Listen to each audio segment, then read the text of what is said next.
রাহমাতুল্লাহি ওয়া বারাকাতুহু। আমাদের ধর্মে কোনো জোর জবরদস্তি করে কি অন্য ধর্মের লোককে ইসলাম ধর্মে ডাকার কোনো বিধান আছে কিনা? এটা হয়তো অনেকেই জানে না। অনেক হিন্দু, খ্রিস্টান, অন্যান্য বৌদ্ধ যারা ধর্মের লোক আছে তারা অনেকেই জানে না।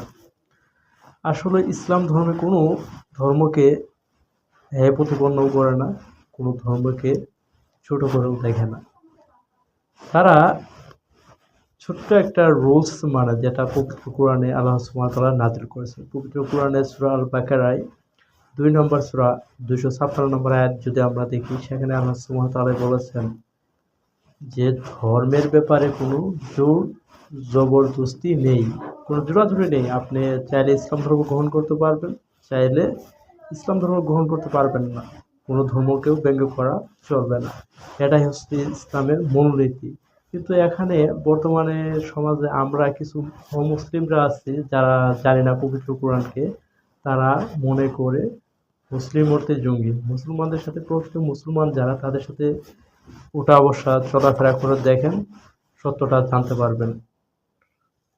আসসালামু আলাইকুম ওয়া রাহমাতুল্লাহি ওয়া বারাকাতুহু।